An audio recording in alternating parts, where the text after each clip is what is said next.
क्या आपने कभी सोचा है, एक ऐसा शहर जहां लोग सुबह की चाय पी रहे हों, बच्चे स्कूल के लिए दौड़ रहे हों और ठीक उसी पल आसमान से एक चमकती रोशनी गिरे और पूरा शहर जलकर खाक हो जाए? हिरोशिमा, 6 अगस्त 1945, 8:15। सिर्फ 43 सेकंड में एक शहर धुआं बन गया। और फिर 9 अगस्त को नागासाकी, दूसरा नरसंहार। लेकिन सवाल ये है, क्या जापान इतना बड़ा खतरा बन चुका था कि उसे मिटा देना जरूरी हो गया था? क्या अमेरिका के पास और कोई रास्ता नहीं बचा था? या फिर ये था एक भयानक प्रयोग इंसानी जानों की कीमत पर? इतिहास कहता है ये जरूरी था, विज्ञान कहता है ये दुनिया को दिखाने के लिए था, राजनीति कहती है ये ताकत का संतुलन था, पर इंसानियत वो आज भी चुप है। तो आइए आज हम उस सच की तह तक चलते हैं जिसे कभी साफ साफ बताया नहीं गया, जिसके जवाब आज भी हिरोशिमा की राख में दबे हुए हैं। चलिए शुरू करते हैं, और इसी तरह की और रहस्यमयी जानकारी प्राप्त करने के लिए हमारे चैनल ट्रू हिस्ट्री को आज ही सब्सक्राइब करें और बेल आइकॉन को प्रेस करें।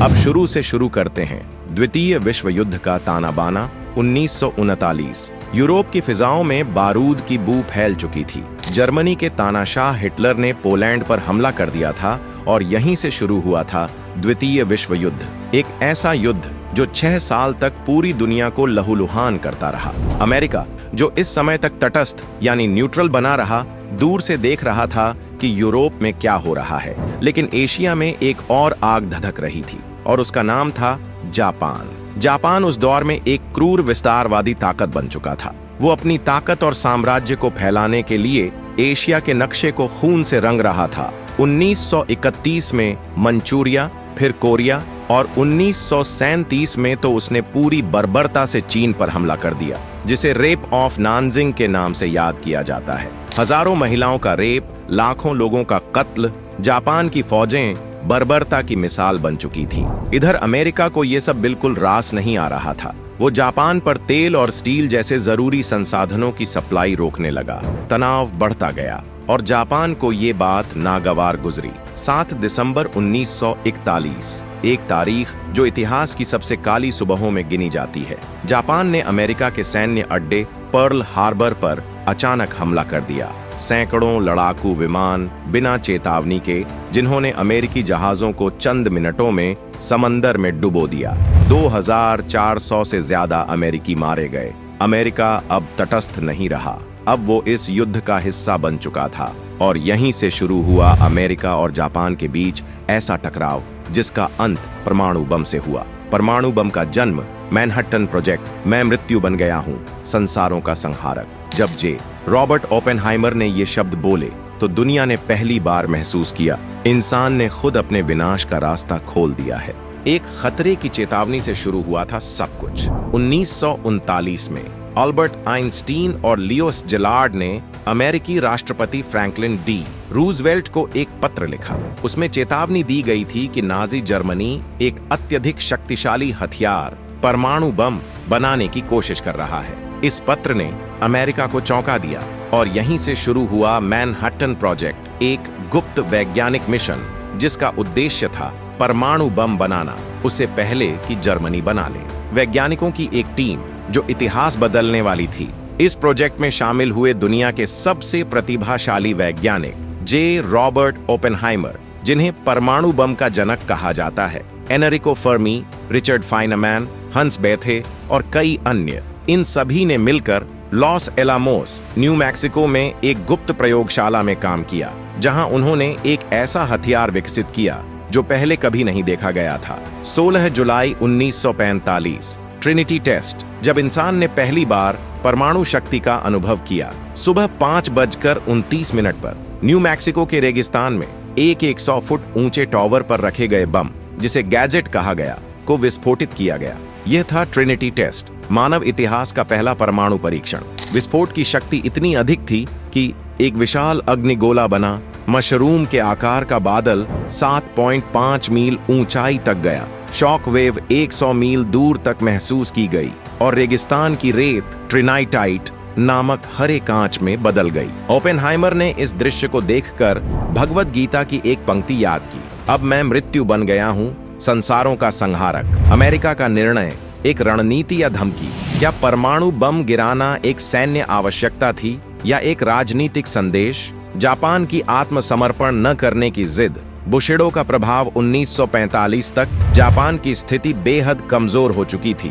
उसके कई शहर बमबारी में तबाह हो चुके थे, नौसेना लगभग नष्ट हो गई थी और अर्थव्यवस्था चरमरा गई थी। फिर भी जापान आत्मसमर्पण को तैयार नहीं था। इस जिद के पीछे था बुशिडो, समुराई योद्धाओं की आचार्य संहिता, जो सम्मान के लिए मरने को सर्वोच्च मानती थी। जापानी सैनिकों और नागरिकों में यह भावना थी कि आत्मसमर्पण से बेहतर है मृत्यु। इस मानसिकता ने जापान को अंतिम क्षण तक लड़ने के लिए प्रेरित किया। अमेरिका की चिंता, संभावित नुकसान और युद्ध की लंबाई। अमेरिकी सैन्य योजनाकारों ने अनुमान लगाया था कि यदि जापान पर पारंपरिक तरीके से हमला किया गया तो लगभग 5 लाख अमेरिकी सैनिक मारे जा सकते हैं। जापानी नागरिकों की संख्या में लाखों की हानि हो सकती है।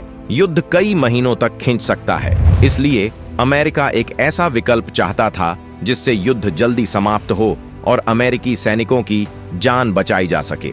8 अगस्त 1945 को सोवियत संघ ने जापान के खिलाफ युद्ध की घोषणा कर दी।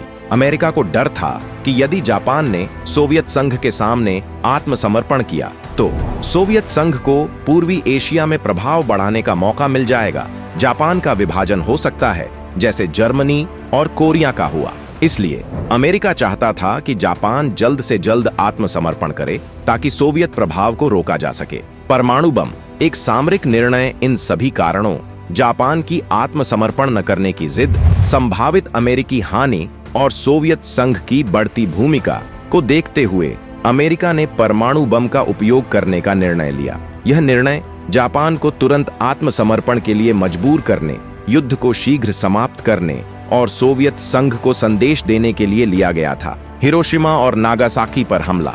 नरसंहार की घड़ी 6 अगस्त 1945 की सुबह जापान के हिरोशिमा शहर पर एक ऐसा दिन था जो इतिहास में सदियों तक याद रखा जाएगा। अमेरिका ने अपनी पहली परमाणु बम, जिसे लिटिल बॉय कहा जाता है, हिरोशिमा पर गिराया। यह बम इतने भयंकर धमाके के साथ फटा कि शहर का लगभग 80% हिस्सा ध्वस्त हो गया। एक ही पल में लाखों लोग मारे गए। बहुतों ने आग से झुलस कर दम तोड़ा और कई गंभीर विकृतियों और बीमारियों के साथ बच गए। पर इसके बावजूद जापान ने हार मानने से इनकार कर दिया। सिर्फ 3 दिन बाद 9 अगस्त 1945 को अमेरिका ने दूसरी परमाणु बम फैट मैन नागासाकी शहर पर गिराई। इस बम ने भी बड़े पैमाने पर तबाही मचाई, हजारों नागरिकों की जान ले ली और शहर के बड़े हिस्से को नष्ट कर दिया। इस भारी तबाही के बाद जापान की स्थिति बेहद कमजोर हो गई। जनता और सरकार दोनों ही अब युद्ध को जारी रखने की स्थिति में नहीं थे। अंततः 15 अगस्त 1945 को जापान ने आत्मसमर्पण की घोषणा कर दी। एक ऐसा फैसला जिसने विश्व युद्ध 2 को समाप्त किया। यह 2 घटनाएं न केवल एक महान मानव त्रासदी थीं, बल्कि युद्ध के इतिहास में एक नया युग भी लेकर आईं, परमाणु हथियारों के युग का। 15 अगस्त 1945 की दोपहर जापान के सम्राट हिरोहितो ने रेडियो पर एक ऐतिहासिक घोषणा की। यह पहली बार था जब जापान के आम नागरिकों ने अपने सम्राट की आवाज सुनी। इस घोषणा में सम्राट ने बताया कि जापान ने मित्र राष्ट्रों की शर्तों को स्वीकार कर लिया है, जिससे द्वितीय विश्व युद्ध का अंत हुआ। यह प्रसारण, जिसे ज्वेल वॉइस ब्रॉडकास्ट कहा जाता है, क्लासिकल जापानी भाषा में था, जिसे आम जनता के लिए समझना कठिन था। इसके बावजूद यह स्पष्ट था कि जापान ने आत्मसमर्पण कर दिया है। 2 सितंबर 1945 को टोक्यो बे में अमेरिकी युद्धपोत यूएसएस मिसौरी पर जापान के प्रतिनिधियों ने औपचारिक रूप से आत्मसमर्पण पत्र पर हस्ताक्षर किए। इस समारोह में मित्र राष्ट्रों के प्रतिनिधि भी उपस्थित थे और यह द्वितीय विश्व युद्ध के आधिकारिक अंत का प्रतीक बना। इस ऐतिहासिक क्षण ने न केवल युद्ध की समाप्ति की घोषणा की, बल्कि एक नए युग की शुरुआत भी की, जिसमें शांति और पुनर्निर्माण की दिशा में कदम बढ़ाए गए। बहस और विवाद। क्या परमाणु बम गिराना जरूरी था? क्या हिरोशिमा और नागासाकी पर परमाणु बम गिराना वास्तव में आवश्यक था, या यह एक अनावश्यक शक्ति प्रदर्शन था? इतिहासकारों के मतभेद। परंपरावादी इतिहासकारों का मानना है कि जापान आत्मसमर्पण के लिए तैयार नहीं था और यदि परमाणु बम का उपयोग नहीं किया जाता तो अमेरिका को जापान पर आक्रमण करना पड़ता। जिससे लाखों अमेरिकी और जापानी नागरिकों की जान जा सकती थी। वहीं पुनरावलोकनवादी इतिहासकारों का तर्क है कि जापान पहले से ही आत्मसमर्पण के संकेत दे रहा था और बम गिराने का मुख्य उद्देश्य सोवियत संघ को शक्ति प्रदर्शन करना था। उनके अनुसार यदि अमेरिका ने जापान को सम्राट को बनाए रखने की अनुमति दी होती तो युद्ध बिना परमाणु बम के भी समाप्त हो सकता था। नैतिक प्रश्न: परमाणु बम गिराने से हजारों निर्दोष नागरिकों की जान गई और पीढ़ियों तक रेडिएशन के प्रभाव महसूस किए गए। यह न्याय संगत युद्ध सिद्धांत के सिद्धांतों का उल्लंघन करता है, जो निर्दोष नागरिकों को नुकसान न पहुंचाने की बात करता है। परिणाम और सबक: निहोन हिदानक्यो जैसे संगठनों ने परमाणु हथियारों के खिलाफ जागरूकता फैलाने का कार्य किया है। उनके प्रयासों से यह स्पष्ट होता है कि परमाणु हथियारों का उपयोग न केवल तत्काल विनाशकारी होता है, बल्कि इसका प्रभाव आने वाली पीढ़ियों पर भी पड़ता है। इंसानियत पर गहरा घाव: परमाणु बमों की तबाही केवल उस क्षण तक सीमित नहीं रही, इसका प्रभाव पीढ़ियों तक महसूस किया गया। शारीरिक और मानसिक स्वास्थ्य पर प्रभाव: हिबाकुशा परमाणु बम विस्फोटों से बचे हुए लोग ने जीवन भर रेडिएशन के दुष्प्रभावों का सामना किया। मानसिक स्वास्थ्य: पीटीएसडी, अवसाद और चिंता जैसे मानसिक विकार आम हो गए।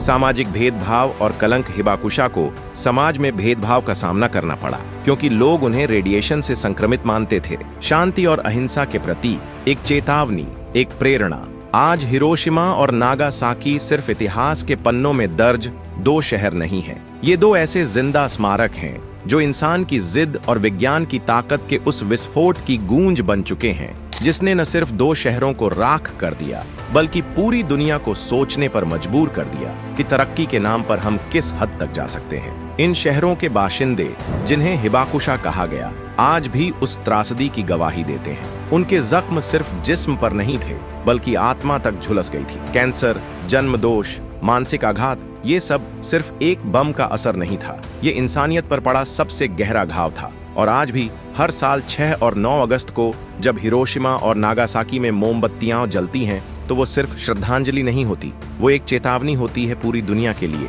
कि ऐसा फिर कभी ना हो। तो दोस्तों, ये थी आज की हमारी खास वीडियो। एक ऐसी कहानी जो अतीत में घटी, लेकिन जिसका असर आज भी जिंदा है। ये सिर्फ एक इतिहास नहीं, एक सबक है कि अगर इंसान ने अपनी ताकत पर काबू नहीं किया तो वही ताकत उसका विनाश कर सकती है। अगर आपको यह वीडियो जानकारी पूर्ण, सच्चा और सोचने पर मजबूर करने वाला लगा हो तो कृपया इसे लाइक करें, शेयर करें और चैनल को सब्सक्राइब करना ना भूलें। और हाँ, कमेंट में हमें जरूर बताएं, क्या आप मानते हैं कि परमाणु बम गिराना जरूरी था या यह मानवता के खिलाफ सबसे बड़ा अपराध था। मिलते हैं अगले वीडियो में एक और अनसुनी, सच्ची और चौंकाने वाली कहानी के साथ। तब तक याद रखिए, इतिहास सिर्फ पढ़ने के लिए नहीं होता, समझने के लिए होता है। धन्यवाद।